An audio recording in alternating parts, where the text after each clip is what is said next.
since we're such a wonderful, fabulous organization, we have 3 presidents this year. I'm one of them, and Roy Wiley is the other, and Suzanne Marion is the other. And so on behalf of all of us, welcome all of you and our guests to another Zoom triumph by our program chairman, Gail Martin and Debbie Moran.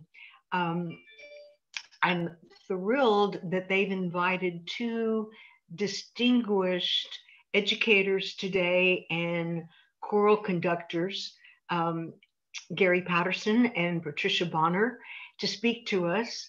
And what I've been told is that afterwards, our members are going to do some ensemble work and all vocal. So it's a great music program following great speakers. And I'm delighted that you're all here. And so I'm going to hand it back to Debbie to tell you a little bit more about our speakers today and about the music program. So we'll talk later. Debbie. And I'm going to hand it to Gail Martin. Gail, I muted you. I'm going to ask you to unmute. This is just my pleasure to introduce Gary Patterson and Pat Bonner, Dr. Gary Patterson and Pat Bonner. Barbara Buchner is the person who introduced me to Gary Patterson. We've titled this, their presentation, Music in Black and White, and they'll talk more about that. But both Gary Patterson and Patricia Bonner have had 46-year careers directing and inspiring choruses in Houston. They were both awarded the Distinguished Alumnus in Music Education from the University of Houston Moore School of Music. Now, Patricia has twice received the Presidential Scholars in the Arts Teacher Recognition Award, which was presented to her in Washington, D.C., in addition to many other awards. She was the coordinator of the vocal music department at the Kinder High School for the Performing Arts from 1973 to 2019. And Gary Patterson also had 46 years with the Houston Independent School District, going a little bit more places. He was 12 years as a choral director at the Kinder High School, 19 years as the director of the Singing Boys, and 8 years at Lamar High School. And of course, I'm leaving out half of their awards, but that gives you an idea. So on to Gary and Pat. Well, greetings, everyone. Pat and I are very glad to be here. This is the Pat and Gary show for the umpteenth number of times we've done it. And we have all kinds of stories that we could share that are personal stories about Pat and I behind the scenes getting things done. And it'd make a great comedy. But we're going to start now today with a clip from one of the groups. And of course, when I was there, the years were 79 to 91. The internet had not been recognized or invented. And so the only recordings from my years are on cassette tapes and VHS. Gary, we'll start with the intro first, the history first, and then the clip. Oh, okay. You want to start with, okay, that's great. So Pat's going to give you a little background on HSPVA because there's nobody that knows it better. Well, Gary and I have sometimes we're called the Lucy and Ethel show because things get a bit wild.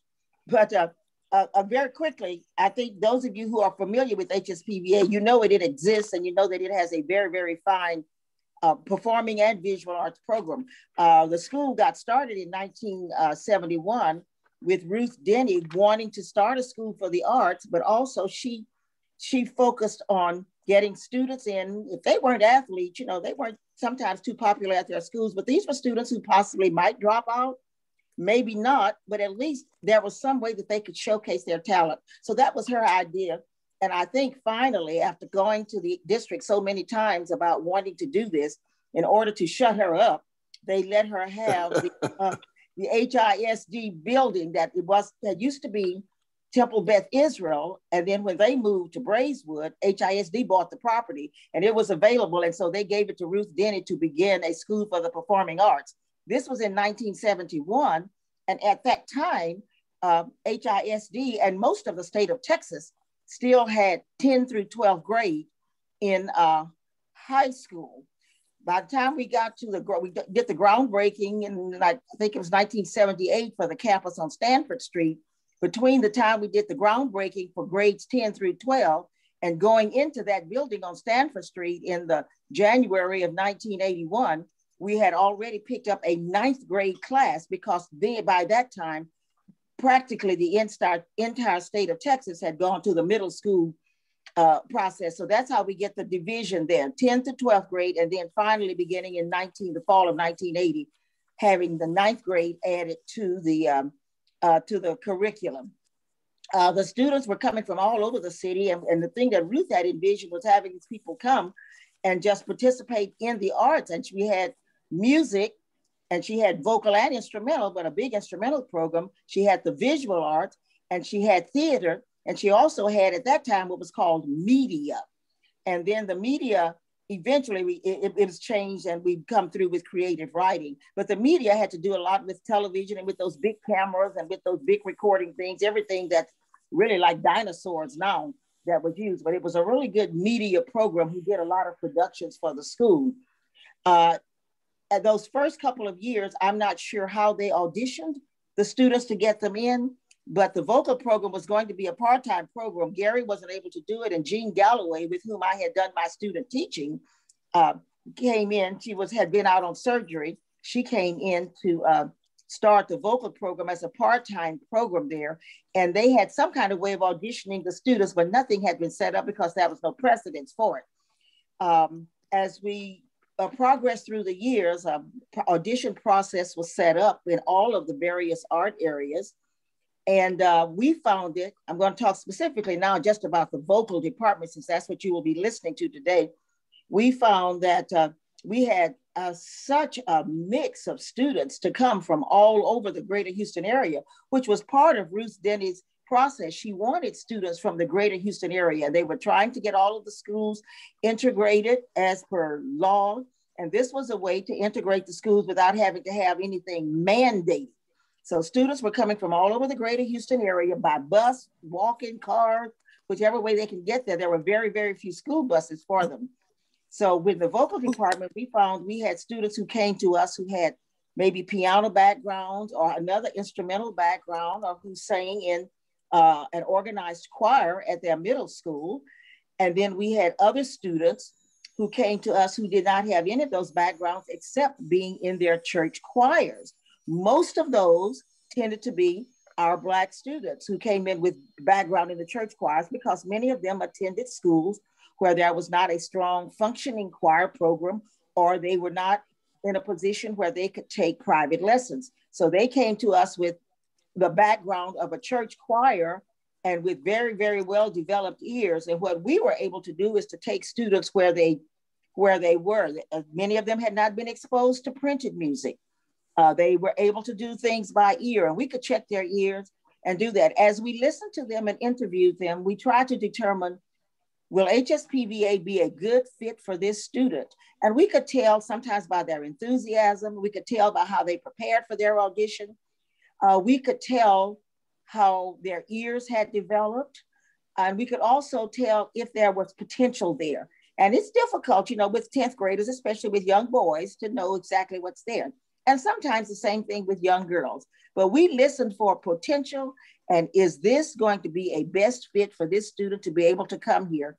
Because the one thing we did not want to do was set up a student for failure. Sometimes a very, very beautiful voice would not necessarily be what was going to function well at HSPVA if that student really, really did not want to be there. And sometimes mom and dad, in many instances, mom and dad made them audition. I think you should go to that school. I like the way you sing. Your grandmother says you have a beautiful voice.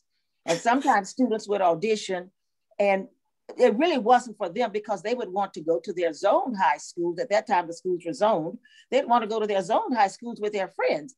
We got them to the point that those that came in that were lacking in some background, by mixing them with the others who had the background, they were able to help each other. They learned from each other, had a greater respect for each other. And that's how we were able to really build a family within the vocal department. And so Gary's going to show you now something that happens with our 9th and 10th graders, and then we'll take it from there. So Gary's going to go now. And I just will add to that, there's a spirit at HSPVA that started in '71 and continues today among any staff member, any teacher, any student that ever went there. And that is absolutely the spirit of collaboration. And that's where the family came in. Now this clip that we have is from our women's chorus. And this chorus is directed by Julia Hall, who is a graduate of HSPVA in the early days. And I taught her for a class in secondary choral techniques when I was adjunct at University of St. Thomas, our past cross. Well, Julia's been there a number of years now. She's conducting a performance at the Texas Music Educators Association around 2017. And it is the Laudate Domino by a Romanian composer who did most of it, grew up in Hungary, LeeAnn Giangaisi, and I hope apologies to him.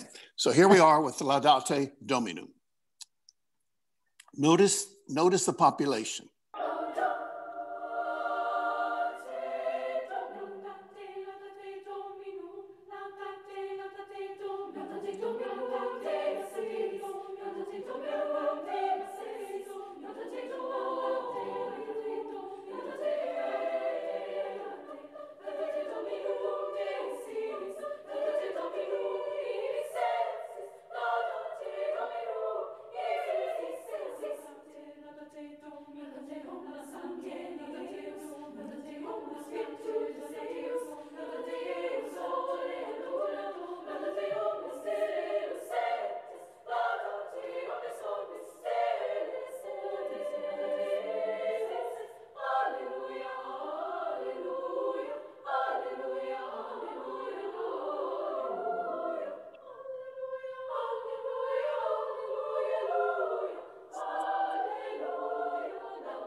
Now, the point I want to make it, this reason I wanted you to see and hear this clip is because it was really, really good videography showing close up of the women in the group, and you can see how mixed it is as far as races are concerned. And when I was at PVA in those earlier years, it was primarily Anglo and Black students. We had a few Latino students coming in and a few Asian students, but they were definitely just a few. That has changed, of course, and Pat's going to talk to you how, I'll talk a little bit about how that's changed, and we have students from cultures worldwide there now. But the other point I want to make is you had a good chance to listen to their sound. I want you to kind of remember the sound of these women. They're all young. They're in 9th and 10th grade because this is a younger choral group. Those same women are going to be part of the chorale, the mixed group that you'll hear at the end of our presentation. And I want you to notice what the maturation difference is in the women's voices within just 2 years. So between 9th and 12th grade, I used to tell the kids, as you're moving through, it doesn't just go 12 months at a time. There are going to be times when it's going to be at least 2 years difference between your grades in maturation, physical maturation as well.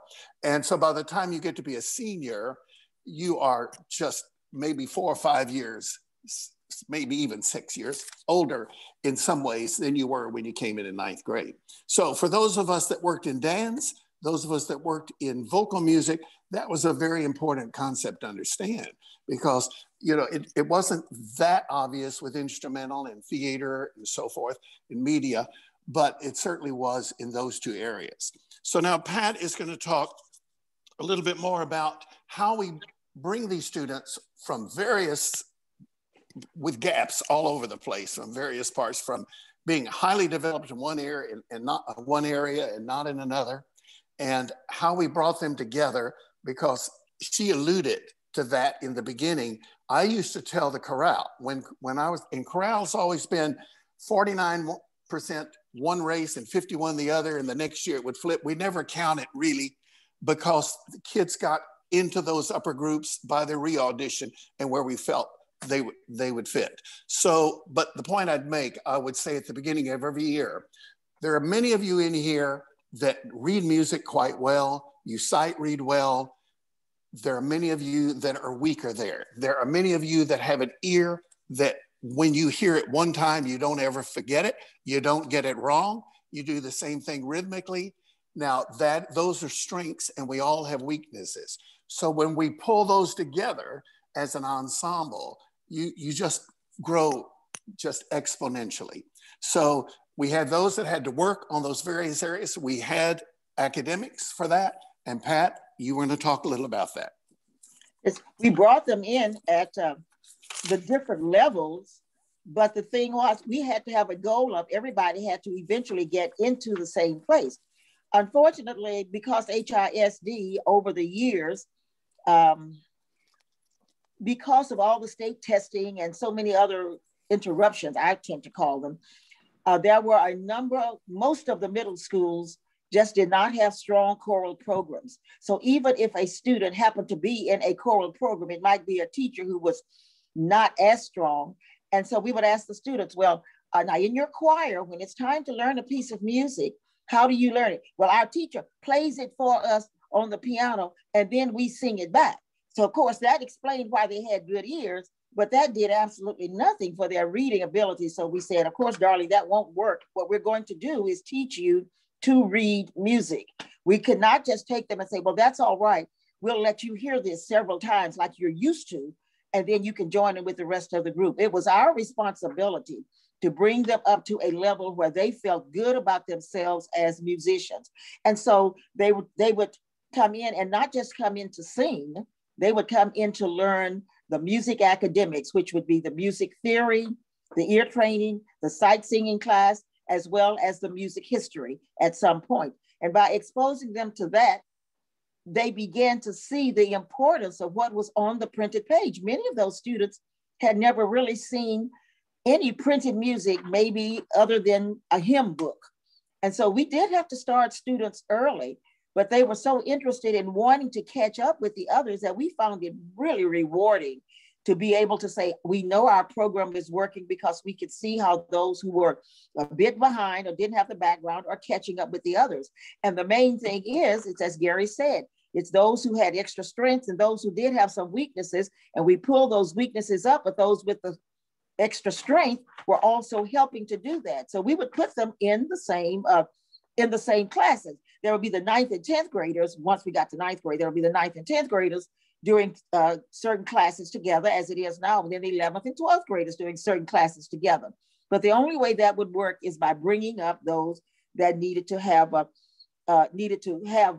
more music in their backgrounds. And at that time, of course, when it first started, we just didn't have all the technology where we could send kids home and you say, you put this on your laptop or, you know, on your iPad, and then this is how you learn this. There are so many different ways now of teaching all of the sight singing and music theory. But our point was, we have to develop this. And I think because of those students working together, the stronger ones helping those that needed more help, I think that was what created that feeling of friendship and of family. And that really continued.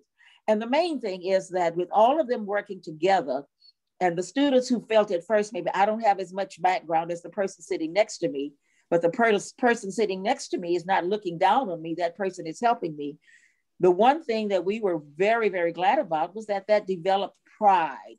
It developed pride in the ensembles, it developed pride in the students, because in addition to working ensembles, they also were working in what we call vocal production.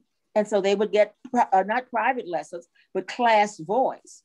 And for many of those who just only sang in their church choir, this was the first time anyone had talked to them about what was the vocal mechanism. It was more than just those vocal cords, which we learned how to spell.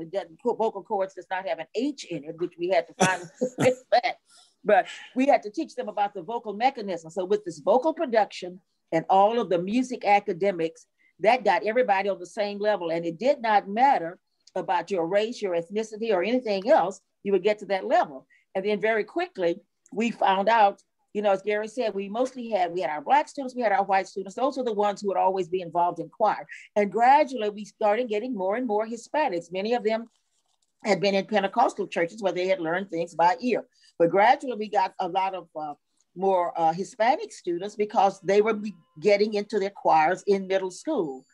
And then it even got to the point we were getting a few students who had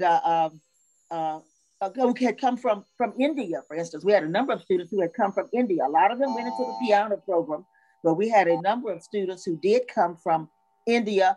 And so now when we look at the groups, we see that mix of Black and white and brown, and even students who are Muslim. And it's just a matter of we mix. We consider them soprano, alto, tenor, bass. Come into the classroom and we will teach you. And I think that's how the program ended up being as successful as it still is today. And Pat, let me add right here, some of you may have run into people in Houston that said, oh yes, I taught at HSPVA. And the reason there are so many around is because with a small school like that, the principal's budget would only allow, when I was there, for 2 full-time faculty members in the vocal department. Then gradually they moved it to 3. But we had what were called consultants from the professional community. And more often than not, these were folks that were proficient in their area of music, but they didn't have certification to teach. And so they weren't in a, in a teaching position at an institution. So we could not have survived with the level of work without these consultants. They were amazing people. And, you know, and Pat can tell you that changed in later years too. But while I was there, it was really tremendous. I do want to say, when I got there, I noticed that the kids they had good ears. They were doing a good job with reading choral music, especially if they had accompaniment on the piano. But if you take that away and you gave them just a single melodic line, some of them would have some difficulty. So I decided, and I knew we were going to be singing in many languages. So I had developed in my master's work at the University of Houston, infusing solfege for sight reading purposes into the curriculum, and the alphabet of the International Phonetic Association into the curriculum. So when we did that, then we taught the solfege in the sight singing, in the ear training classes.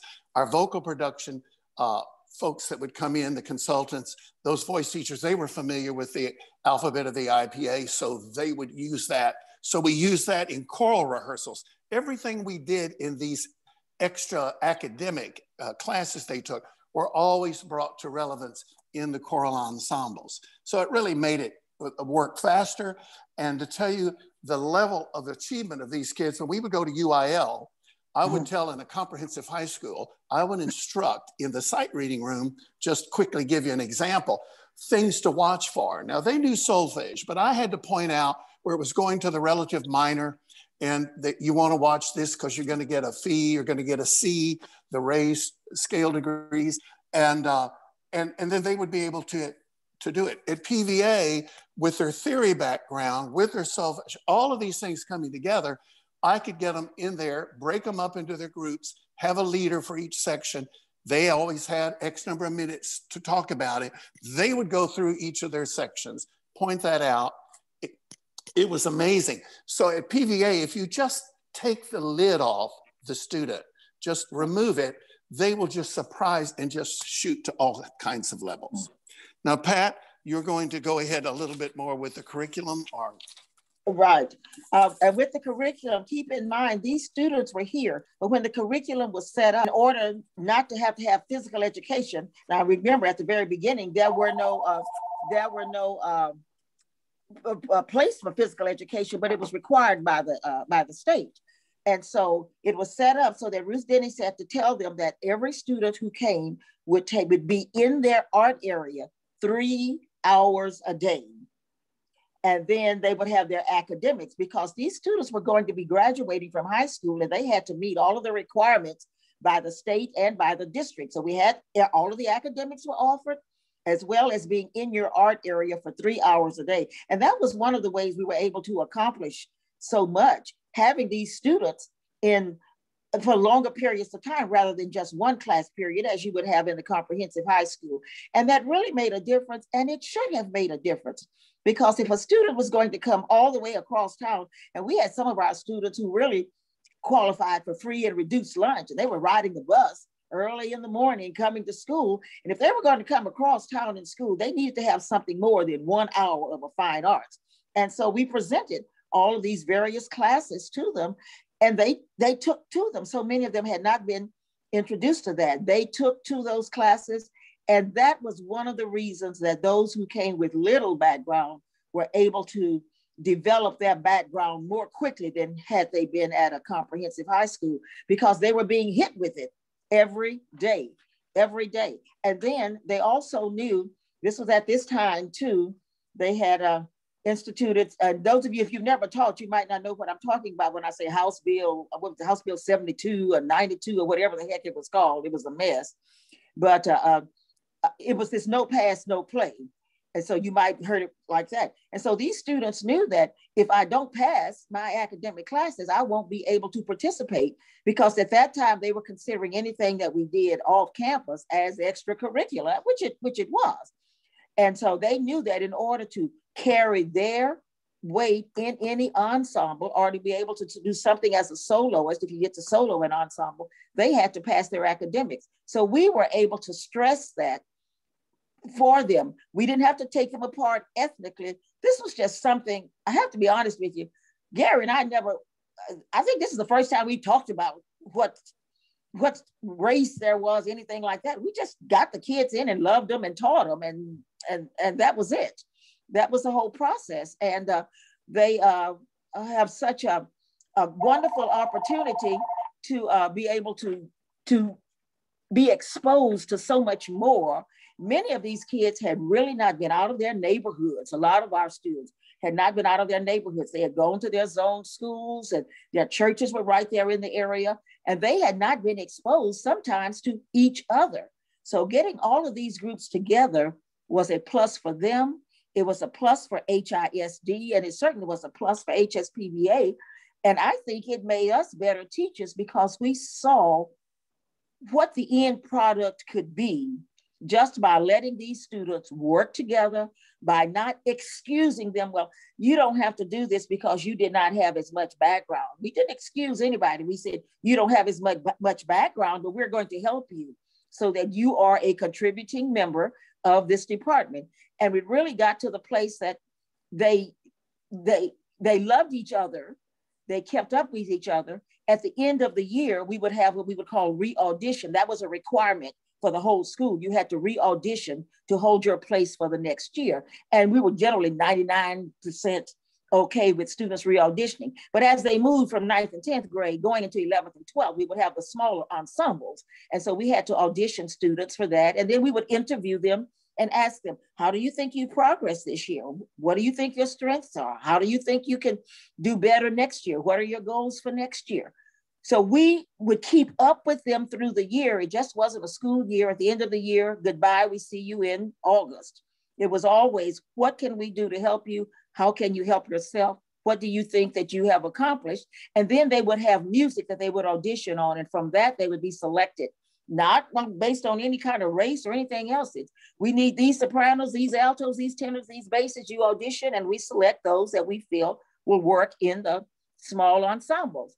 And that we did all through the years. And to the point that they actually loved being there at the school. When Gary came, we had just, John Rudder was just becoming the big choral name.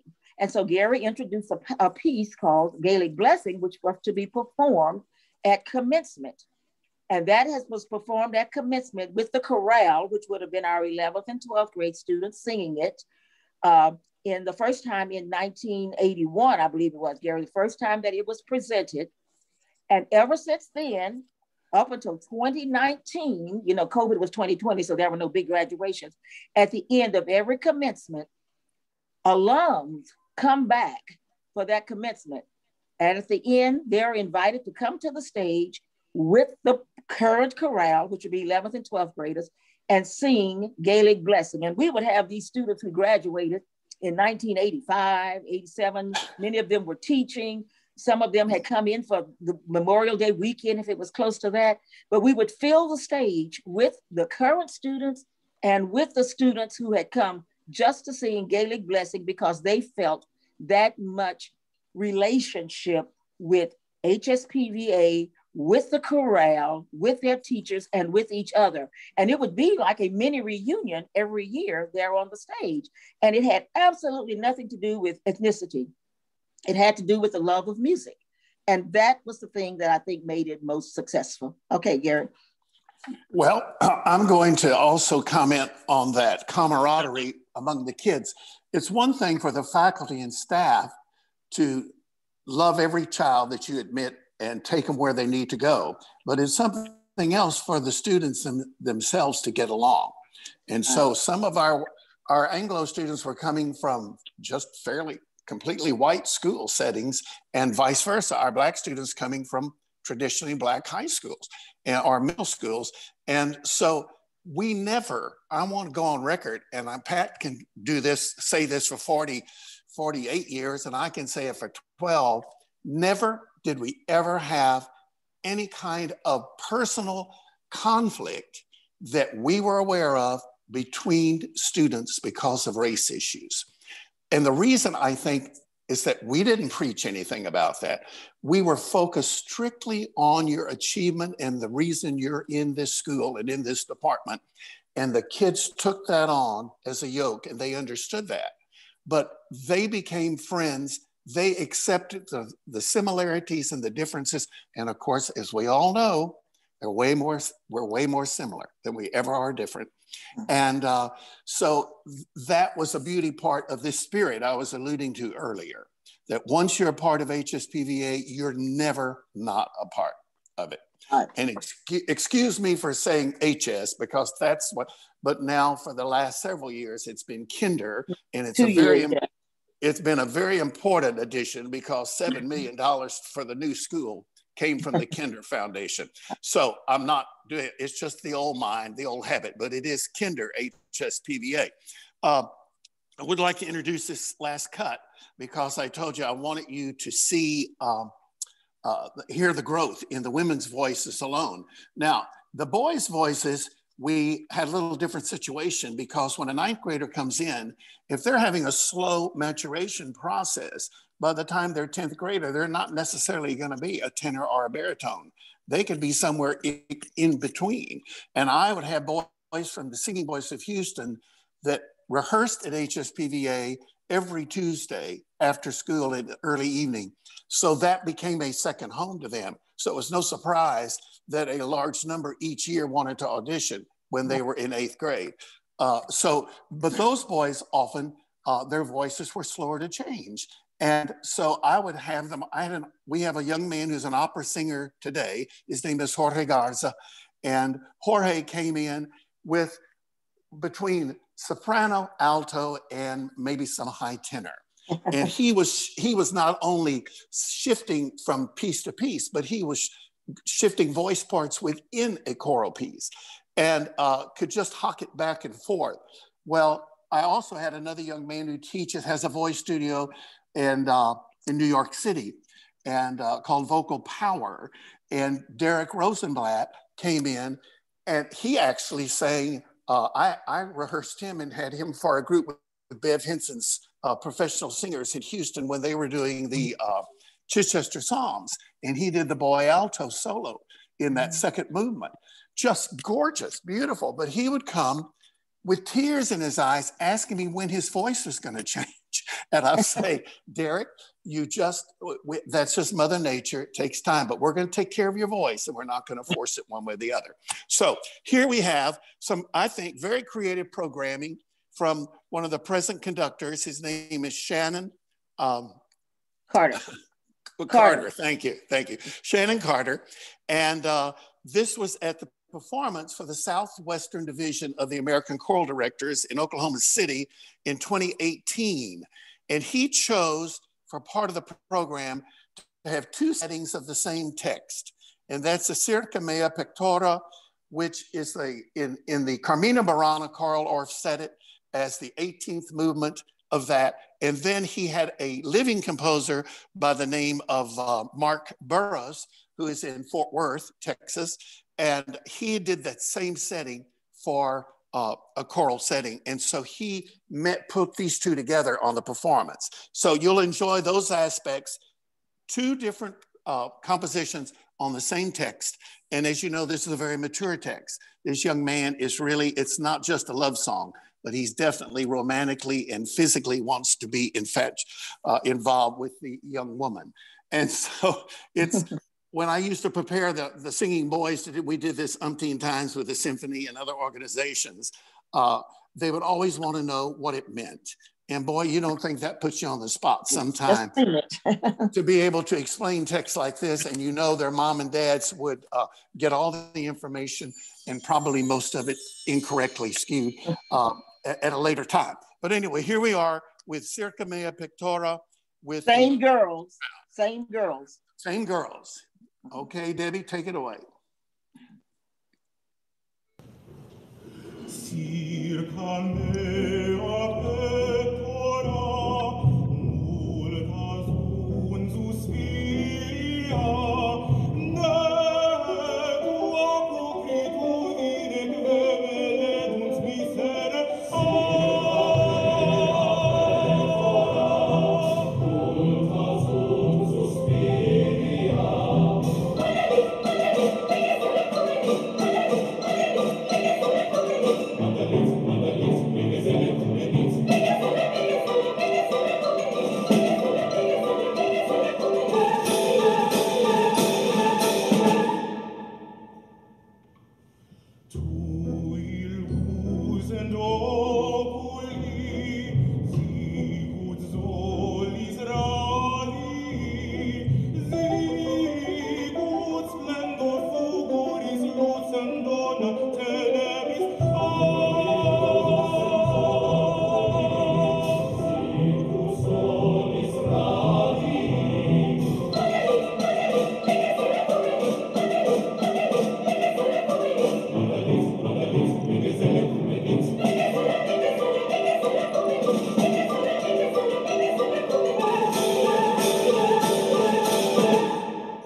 now the second setting.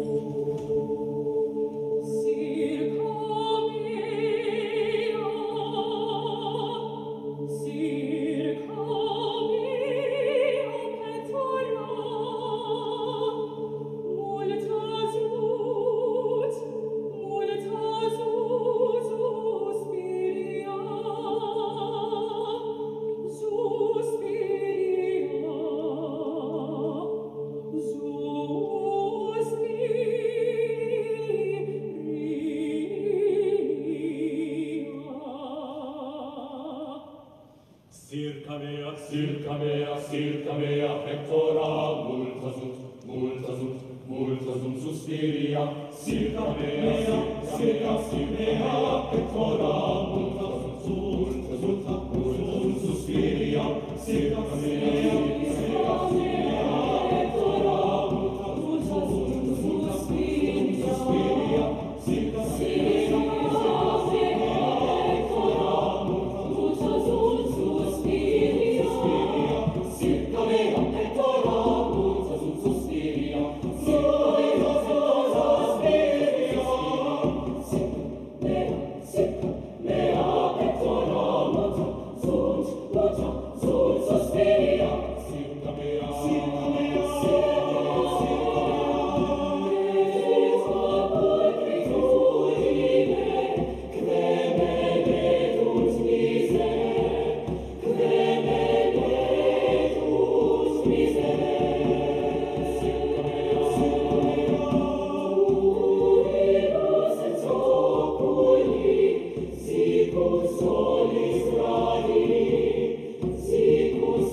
You will notice in that performance, you notice the mix of students in there. And also you notice in the instrumental ensemble, it was the same thing, the same mix. And we had there was a student accompanist on the left side of the stage from the piano department and a professional accompanist from the community over on the right side. And I get all that information from Pat because obviously I wasn't there to work with that group. I do want to say this about the students getting along.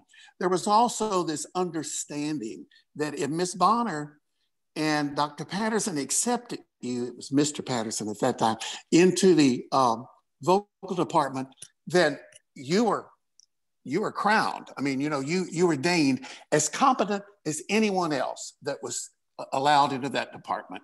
So the kids started off with this sort of equal footing, even though, as we've explained, it wasn't in detail always equal.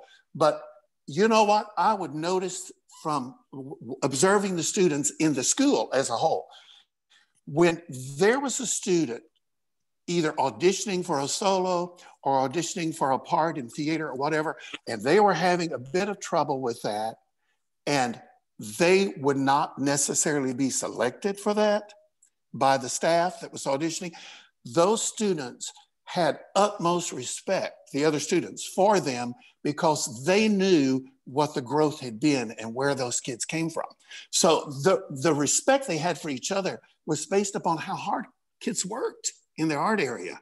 Exactly. And that is a phenomenal type of environment to work in because it also cuts down on the competitive nature. It wasn't ever cutthroat. I was very transparent with Choral, and whenever we had soloists, like this young woman was doing this, the young man was doing it in the first setting, those students would audition in front of the whole choir, and people would let me know whether they were interested and so forth. So at one rehearsal, I'd let one know that they were going to do it that day. So everything was never done behind closed doors. And there were times when I did works, major choral works, that it was not attainable for a high school student. I don't care how well they had progressed, and it wouldn't have been good for their voice. So that's when we had someone from our voice faculty that was teaching that would come in and do that. But those kids loved it because many of them were studying with her, and they loved seeing their teacher actually perform. So those are all really good things. Pat? Yes. I don't know what do we have left with time? Do we have a few minutes left? I think we need to open it up for questions now. Okay, that's fine. Yeah. Yes, The only thing we didn't touch on tours, but that's okay. Right. We could talk about that later. That's a big deal, taking the kids on tours in and out of state. Yeah. So And I just want to say one thing about that. We were always cognizant of the fact. One thing I learned from Pat in the beginning, I think I said many years ago, I've known Pat since 1964. And I said something after we were friends that I don't see color. I treat everybody alike. And she let me know where the invalidity was in that statement, because you've got to see color. If you don't see people's race, then how do you interact and how do you work with them? So seeing that and knowing how many students we had from both of those main races, when we would go, we always went to college campuses on tour. We wanted them to get on a college campus. And we always went, where possible, to historically Black college and university, because we wanted these students to know that. And I'm just going to throw this in before the questions come. When the only race situation that ever came up while I was there was from the graduates that came back to HSPVA. And I'm telling you, at Christmas, they'd come and visit on winter break. They literally hug me and put their head on my shoulder and start sobbing and would tell me, and I get very emotional about this, Mr. Patterson, you tried to talk to us from time to time that HSPVA was like a Shangri-La. It was like the mythical, where was it, in the Once and Future King, King Arthur's court. It was that type of situation. And I said, and when you get out in the real world, it's not going to be, there are going to be some cruel things. And these were girls that had pledged sororities and weren't allowed to be in them, and had social things like that. But it was just crushing. And it was such a big change for them because they'd been in this nurturing environment for 4 years. When we would take them on tours in and out of state, we would always try to go to a sister school, because by the time we got into the 80s, 90s, there were many other schools around the nation, not like the one in New York. There were other schools around the nation that had developed fine art schools, and they were able to see what there was. Some things we saw were really, really very good, and the kids just immediately, because they were visiting a sister school of the performing arts, the kids would click automatically from both campuses. But then they would also go to some campuses and they would see something that was very different than what they saw at HSPVA. And we could tell by their faces when they knew that something was very, very, very different. But we did get them on those high school campuses and on major universities. And as Gary said, the HBCU campuses. And they really, I think, experienced a lot of growth being on those college campuses so early. One of the greatest experience that I remember was towards the end of mine, the last 2 or 3 years. Come and visit. Yeah, we went to Atlanta, and we were in a choral festival, and the kids, the small group, the madrigal singers, and the large group chorale, they just swept everything. And of course, we were on a high, but we wanted to get to Morehouse College, because the kids, I told them about the Glee Club and how much work they had done each Christmas. And we had an alum there too at that time, had an alum. Right. Yeah. With Robert Shaw. And so the only time they could schedule it that would fit in with their itinerary was right before we were flying back to Houston. So we got out there on our bus, we're there on the college, we have a short tour, and the rehearsal time is when we were going to get together with the Glee Club. Well, of course, my kids were there. Pat and I had them there, and they were ready to go. And Harold McManus, who's our great accompanist, who's deceased. But anyway, we couldn't do it without Harold. Well, anyway, we got those kids in there. They were all sitting ready, and these guys started coming in a few at a time. And the energy started building when they heard our kids warming up. And I had a student director that was going to take them through Ain't That Good News. Well, I'm telling you, by the time they were going to sing for us, we were going to sing for them. Those kids and those guys were like 3 feet off the ground. Right. The energy in that choral room. So we left Atlanta floating, and we got on, and then going 35,000 feet was nothing compared to where we'd been. So those are the experiences that we all had. You know what? That is just so fantastic. I want to thank you both for being here.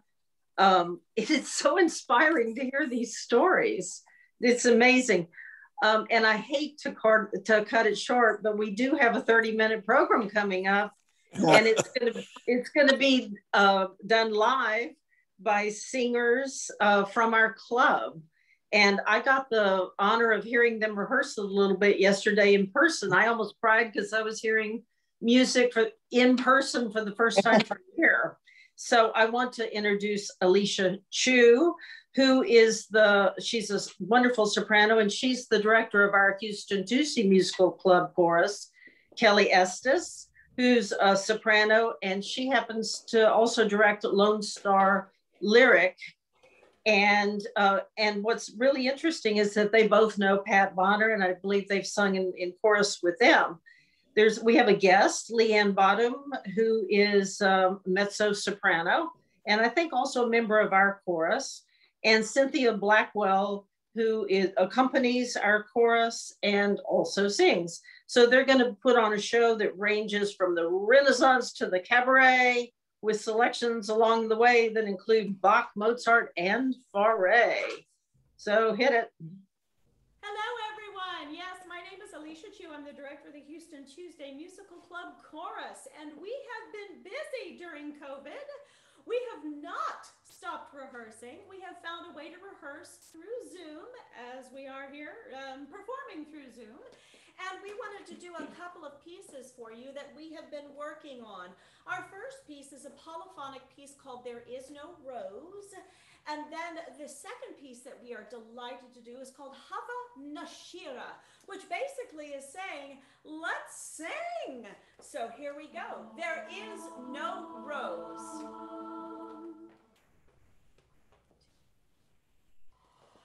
There is no rose of such virtue as is the rose that bare Jesu. There is no rose of such virtue as is the rose that bare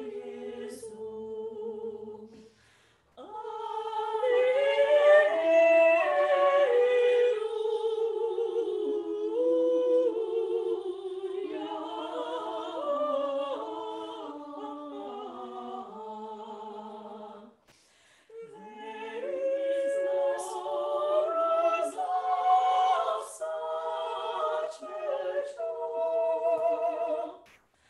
As is the rose that bare Jesu.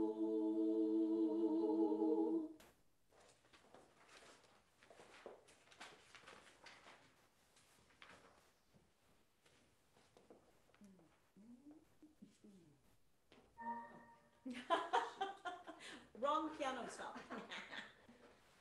Hallelujah.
My name is Kelli Estes. We're going to swatch. Here we are. And what we're going to do next are, since we're doing vocal music, we've gone from medieval to Renaissance. We're going to do Baroque, then we're going to hit classical, then we're going to do romantic, and then we're going to do 1940s. So buckle your seat belts. We're going to start with a piece from a Bach cantata called Wir eilen mit Schwachen.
I see clapping. I appreciate it. We appreciate it. We're going to now swap parts because both Alicia and I are sopranos, and I've done my duty on the low part, and now it's her turn. We're going to be singing the duet from the C minor Mass called the Domine, and I hope you enjoy that.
Repertoire with a duet where we will be doing even more voice crossing, but cleanse your palate. It's time for Pleurs d'Or.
Now, since we've been ravishing in those beautiful melodies of the French music, we thought that we should celebrate with some rum and Coca-Cola from the 1940s.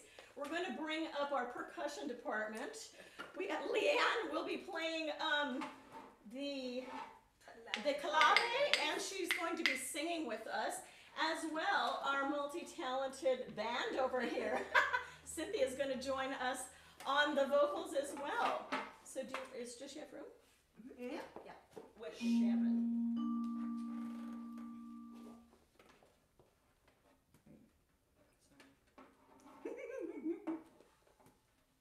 Do you need to tune those?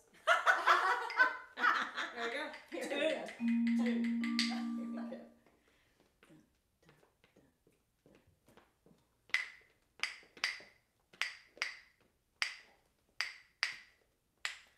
If you ever go down to Trinidad, they make you feel so very bad. Calypso sing and make up rhyme, guarantee you one real fun time. Drinking rum and Coca-Cola, go down Point Coola, both mother and daughter, working for the Yankee dollar.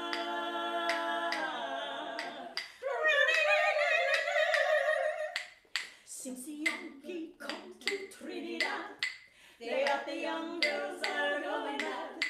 The young girls say they treat them nice, make Trinidad like paradise. Drinking rum and Coca-Cola, go down Point Cubana, both mother and daughter, working for the Yankee dollar.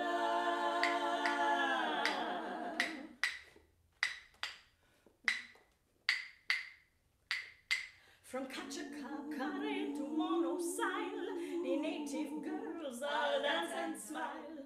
Help soldiers celebrate their leave and make every day like New Year's Eve. As drinking rum and Coca-Cola, go down Point Cubana, both mother and daughter, working for the Yankee dollar.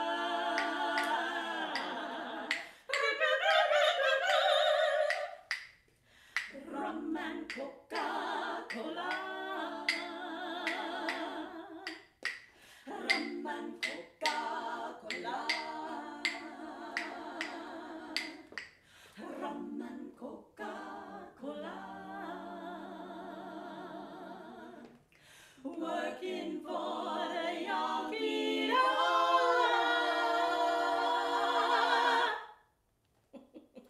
Cheers! Woo! Thank you for listening to us, and thank you for joining us. This has been a wonderful vocal program on Houston Tuesday Musical Club. Hope to see you next time. And thanks so much for the vacation and the beautiful eclectic program. You know, we haven't gotten out enough. This is really terrific. Thanks so much. I'm going to invite Susan Fishman to unmute and end the meeting. Thank you, Debbie. This was really spectacular. Dr. Patterson, Ms. Bonner, you were an inspiration to all of us who have taught, will teach. Thank you so much. And for all of you ladies that sang today, it was wonderful. We appreciate it so much. Live, even if we weren't actually there, I felt we were there. So thank you.